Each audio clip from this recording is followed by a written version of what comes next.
Bonsoir, bonsoir, chers amis, comment allez-vous? Salam alaikum. J'espère que vous avez passé une bonne matinée de sabbat, une bonne journée de sabbat. Nous sommes tous très heureux. Merci de votre fidélité, merci de votre soutien, merci de vos prières. Et nous croyons que Dieu est bon et qu'il prend soin de chacun d'entre nous.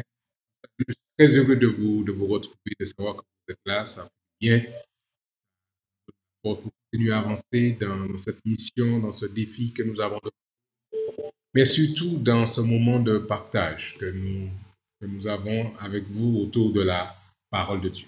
Vraiment, vraiment, merci à tous et que Dieu vous accorde sa grâce, qu'il vous accorde sa paix. Tous nos fidèles braves qui sont là maintenant, les réguliers de ce moment, nous voulons vous saluer. Ceux qui se connectent aussi avec YouTube, nous vous saluons aussi.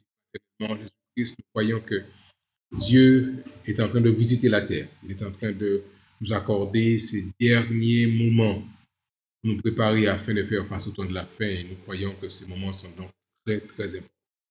J'espère que votre journée de sabbat a été bonne, qu'elle a été reposante, qu'elle a été apaisante. Je peux moi-même, de mon côté, me ressourcer, prier, lire et écouter Dieu. C'est toujours important de pouvoir avoir ce moment d'intimité avec nous. Nous allons prier pour pouvoir commencer notre temps, alors que les uns et les autres nous rejoignent sur la plateforme. Nous voulons inviter Dieu pour nous, avec nous en ce moment, ce soir, et l'inviter à nous accompagner pendant la semaine qui va commencer. Voyons, nous avons besoin de lui à chaque moment, à chaque étape, à chaque pas. Je voudrais vous inviter donc à vous incliner avec moi et nous allons prier notre Père et notre Dieu. Père Céleste, nous voulons te dire merci de ce que tu nous as accordé cette coupure spirituelle, ce temps de repos en ta compagnie, où tu déverses de manière spécifique des choses que tu as préparées pour tes enfants. Tu renouvelles les forces physiques, mais surtout nos forces spirituelles pour continuer un combat. Nous croyons que c'est un combat, un vrai combat, un combat spirituel, lutte contre les forces du mal, mais nous croyons qu'avec toi, nous avons la victoire. Merci pour ce que tu as déjà fait, merci pour ce que tu fais maintenant et ce que tu feras avec nous pendant cette semaine. Nous voulons te la confier. Nous te confions ce moment de manière spéciale, ce moment que nous vivons ensemble autour de ta parole, que tu nous accordes ta présence, ton esprit, et que tout se passe au mieux. Nous t'avons prié, Père, au nom de Jésus, et pour ta gloire. Amen. Chers amis, nous croyons que ces moments sont des moments choisis par Dieu pour que nous puissions nous préparer à faire face au temps de la fin. Nous sommes déjà entrés dans cette partie préliminaire du temps de la fin, mais nous avons la conviction, avec ce que nous lisons dans la parole du Seigneur, que le temps qui vient devant nous sera un temps encore plus costaud, plus solide, plus intense. Et nous avons donc besoin de nous préparer pour faire face à ces réalités qui sont devant nous. Nous sommes parvenus déjà à notre 72e jour de cheminement ensemble dans ces 100 jours de prière qui ont été mis en place. Nous avons commencé avec Dieu un chemin particulier et nous voulons, alors que nous nous préparons à finir ces 100 jours, vraiment être sûrs de ce que nous ayons reçu, la bénédiction de Dieu, son Esprit Saint tel qu'il l'a promis. Ce soir, le texte que nous avons proposé, qui nous est proposé, il est tiré de l'évangile de Jean, au chapitre 16 et au verset 7. Jean, chapitre 16 et au verset 7. Cette portion de l'écriture est une portion assez... quel est le bon adjectif à utiliser? Une portion assez précise. La semaine dernière, nous étions dans les béatitudes, dans ce discours introducteur du ministère de Jésus-Christ. Ce soir, nous sommes là dans la fin du ministère. Après avoir passé 3 années avec ses disciples sur terre, un groupe d'hommes qui auront suivi Jésus partout où il a été, partout où il allait, ils ont pu voir Jésus, par exemple, nourrir la foule avec 5 pains, 2 petits poissons. Ils ont vu Jésus calmer la tempête. Alors qu'ils étaient paniqués, ils ne savaient que faire. Ils ont vu le Christ arriver et puis faire calmer la tempête. Ils ont vu Jésus ressusciter le fils de la veuve alors qu'il croisait ce cortège funèbre. Ils ont été là quand cette femme a arrêté Jésus alors qu'il allait vers la maison de Jaïrus pour pouvoir intervenir auprès de sa fille. Ils ont vu des choses. Ils ont vu plus récemment encore le Christ devant la tombe de Lazare et crier, lancer le cri de Lazare, Lazare sort. Et ils ont vu avec émoi Lazare sortir après avoir passé 4 jours dans la tombe. Mais là, ils sont rassemblés dans un petit moment restreint avec le Christ. Ils sont dans la chambre haute, petit groupe, le privilégié, dirait-on. Et le Christ est en train de les préparer pour les événements à venir, pour la crucifixion, pour la pression qu'ils subiront. Et le Christ transmet ses dernières paroles avec ses disciples. Et c'est vraiment pour lui un moment intense, un moment spécial. Si c'était maintenant, quelqu'un aurait sorti son téléphone et aurait commencé à enregistrer ce que Jésus-Christ disait. Ou bien d'autres auraient voulu faire un live. Jésus, permets-moi de faire un live Facebook, un live YouTube, un live Instagram, faire un webinar avec ce que tu dis parce que c'est important. Mais le Seigneur a permis à Jean d'enregistrer les paroles de Jésus et de pouvoir nous les rapporter pour vous et moi aujourd'hui. Et ces paroles sont précieuses. Ces paroles sont profondes, elles sont riches d'enseignements. Quand vous lisez, par exemple, avant d'arriver au chapitre 16, quand vous arrivez déjà au chapitre 14, vous voyez Jésus-Christ qui prépare en leur disant que votre cœur ne se trouble point. Croyez en Dieu et croyez aussi en moi. Il y a plusieurs demeures dans la maison de mon Père. Si cela n'était pas, je vous l'aurais dit, je vais vous préparer une place. Et lorsque je m'en serai allé et que je vous aurai préparé une place, je reviendrai et je vous prendrai avec moi afin que là où je suis, vous y soyez aussi. Il les prépare à son départ. Il leur dit, je m'en vais. Alors, Thomas, lui, il a la peine à comprendre. Il dit, mais où vas-tu, Seigneur? Nous ne savons pas où tu vas et tu nous dis qu'il nous faut te suivre. Et le Christ est dans un échange avec eux qui est profond. Il a tellement à leur dire que parfois, il passe à côté de ce que le Christ leur dit. Je suis le cep, il va dire au chapitre 15. Et puis il dit au début du chapitre 16, je vous ai dit ces choses afin qu'elles ne soient pas pour vous une occasion de chute. Il les prépare au temps qu'il va passer. Mais vous savez, je crois que le Christ veut aussi, vous et moi, nous préparer à ce qui va suivre, au temps. Et ces 100 jours de prière nous sont accordés comme une bénédiction de Dieu pour nous préparer à faire face au temps qui est devant nous.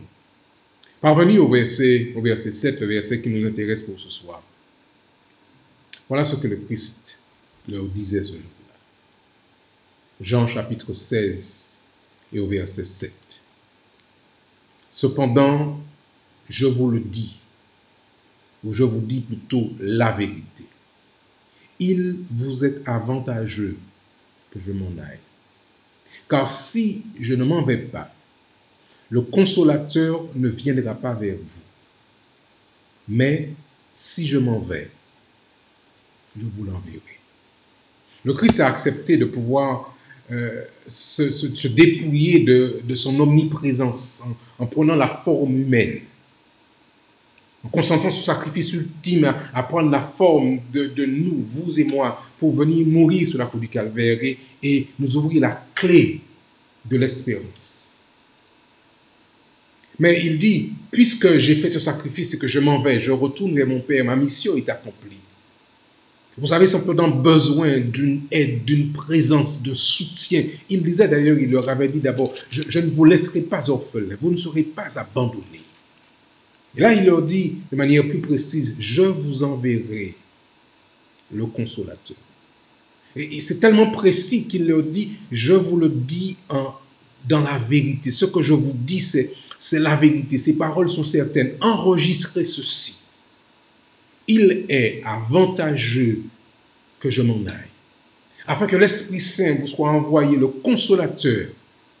Il viendra vers vous et il vous soutiendra, il vous accompagnera. Si vous lisez les versets qui suivent, il dit au verset 8, et quand il sera venu, le consolateur, il convaincra le monde en ce qui concerne le péché, la justice et le jugement. Nous avons besoin, je crois, chers amis, aujourd'hui, vous aussi, vous, moi aussi, de la présence du consolateur. Nous en avons besoin, afin que nous soyons convaincus, mais que le monde entier soit convaincu. Parce que vous comprenez bien que la terre entière est parfois aveugle, ignorante de la réalité devant laquelle nous sommes. Et il nous disait, comme il disait aux disciples à l'époque, il est avantageux que je m'en aille et que je vous envoie l'Esprit Saint, le consolateur. Et aujourd'hui, nous comprenons, plus que jamais, devant les défis qui sont devant nous, que nous ne parviendrons pas à transmettre ce message de par nous-mêmes. Il est avantageux, disait-il, que je m'en aille et que je vous envoie le consolateur, l'Esprit Saint, celui qui nous conduira dans toute la vérité. En ce qui concerne le péché, parce qu'il ne croit pas en moi. Combien sont ceux qui ne croient pas en Dieu aujourd'hui, qui l'ont rejeté, qui doutent encore?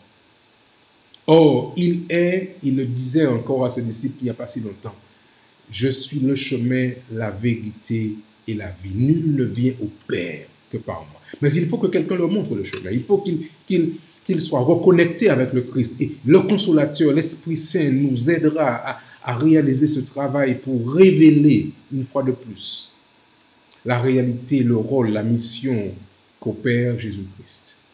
Dans ces derniers temps, nous en avons besoin. Et je sais que comme moi, vous soupirez après ce moment où nous recevrons la promesse faite par Christ lui-même de recevoir le Saint-Esprit.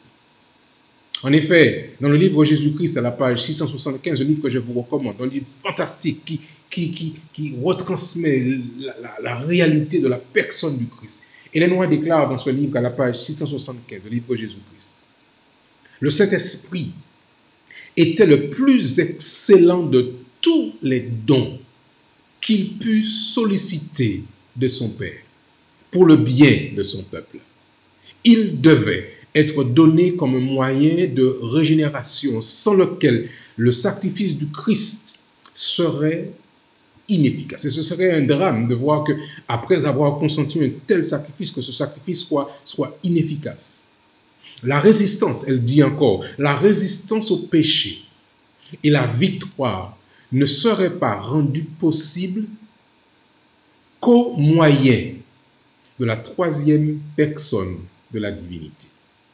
C'est l'Esprit qui nous permet de bénéficier de l'œuvre accomplie par le Rédempteur du monde. C'est l'Esprit qui rend le cœur pur. C'est par l'Esprit que le croyant devient participant à la nature divine. Le Christ a donné la plénitude de sa puissance divine, de son esprit, pour que nous puissions vaincre nos défauts héréditaires ou défauts acquis, et pour que l'Église, vous et moi, reçoive l'empreinte de son caractère. Jésus alors dit, en parlant de l'Esprit, lui me glorifie. Alors vous comprenez, chers amis, pourquoi il est si important que nous passions ce temps ou ces temps en préparation dans la prière. Et je vous invite à ne pas négliger ces moments, à vraiment y accorder tout notre temps pour que le Saint-Esprit nous prépare. Le risque, c'est de passer à côté de ce moment tellement important, que nos péchés, que nos défauts ne soient pas réglés, qu'ils ne soient pas effacés. Et que la résistance au péché ou la victoire ne pourrait pas être rendue possible qu'au moyen de la troisième personne de la divinité. Alors je vous invite, pendant les jours qui nous restent encore, à vraiment faire en sorte que nous puissions préparer nos cœurs à recevoir cette pluie bienfaisante du Saint-Esprit. Le consolateur, l'Esprit Saint que le Père a promis, mais il voulait que nous nous préparions à le recevoir. Et ces jours nous sont accordés comme une grâce du Seigneur. Et comprenons bien qu'il nous faut faire tout ce qui dépend de nous pour pouvoir être à la disposition de cet esprit pour qu'il fasse le travail qui doit être fait.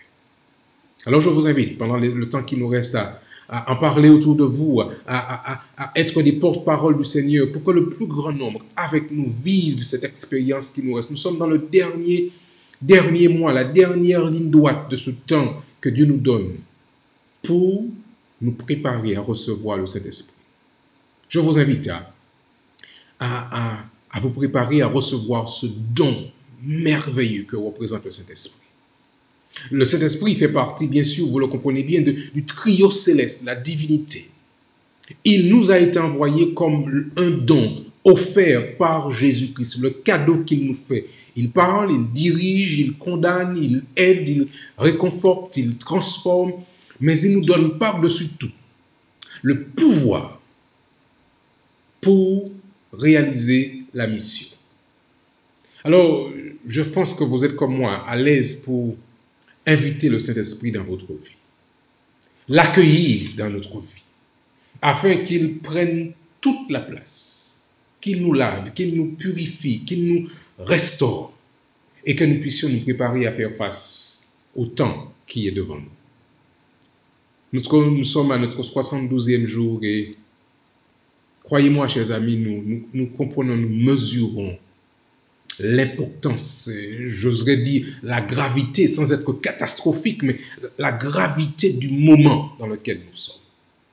Et je nous invite, vous et moi, à ne pas négliger ces moments, à accorder à Dieu la place qu'il mérite dans notre vie maintenant.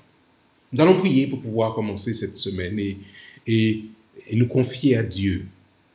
Je vous invite, mes chers amis, à ne pas hésiter à continuer à intercéder, à continuer à prier. Je vous invite, dans la mesure du possible, bien sûr, à vous connecter pendant la semaine ou à revoir notre moment d'échange sur la page YouTube ou sur la page Facebook, selon votre choix.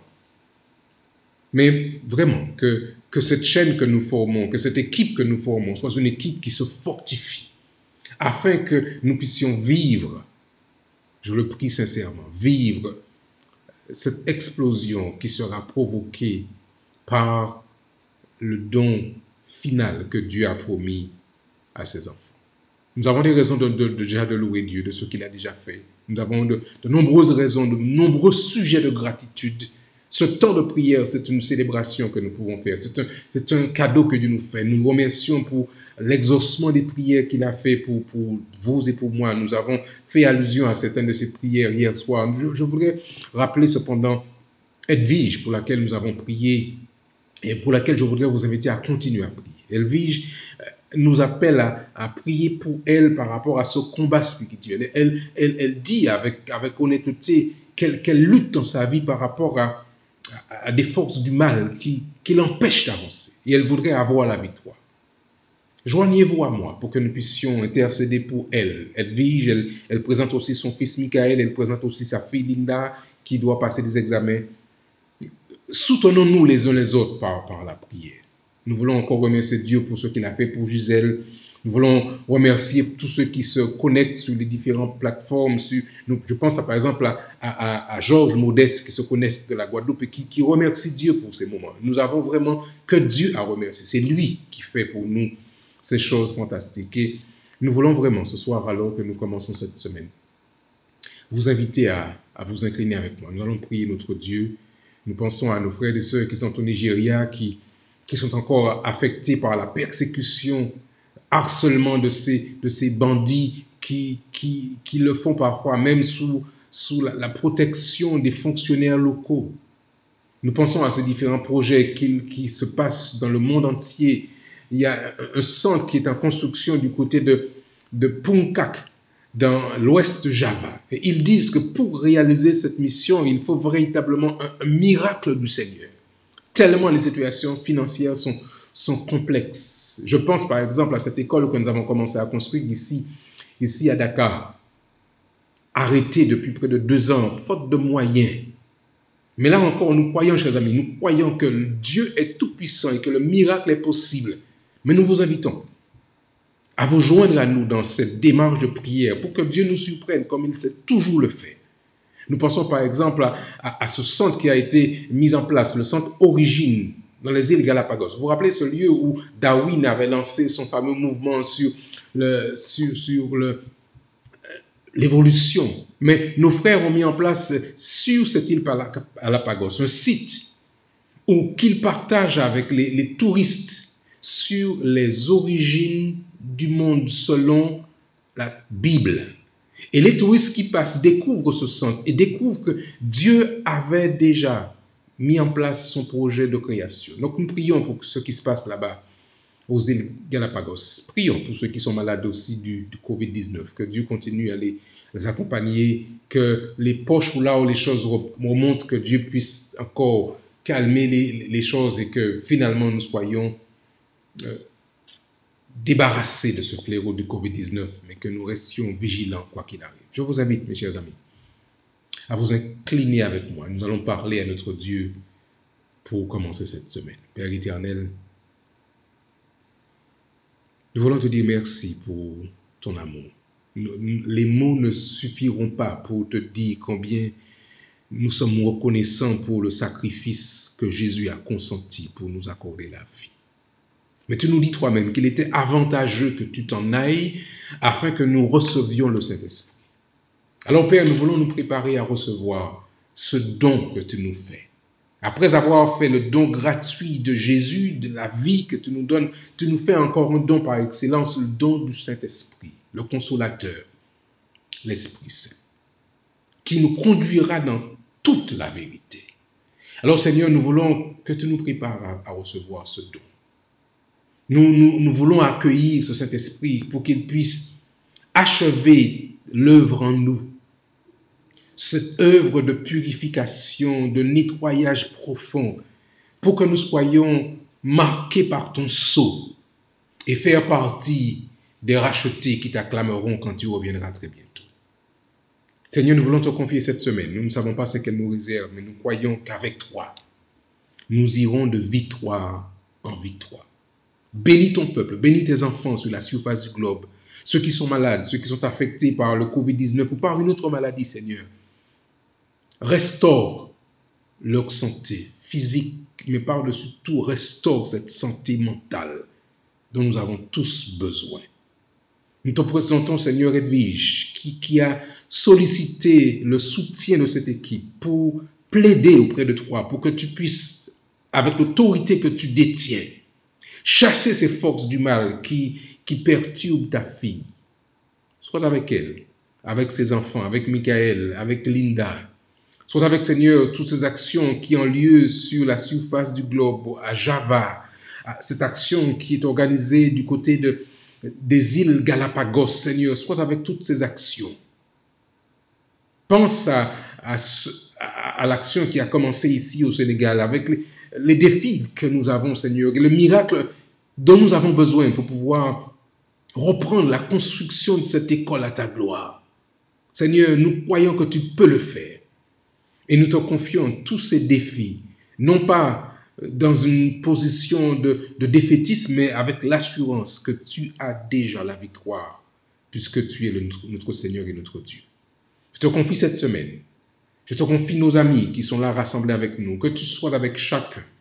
Que ta paix, que ta grâce et que ton amour demeurent avec tous tes enfants. Et selon ta volonté, donne-nous de pouvoir nous retrouver les soirs suivants pour partager encore ce moment de réconfort et de partage autour de ta parole. Je t'ai prié, Père, au nom de Jésus et pour ta gloire. Amen.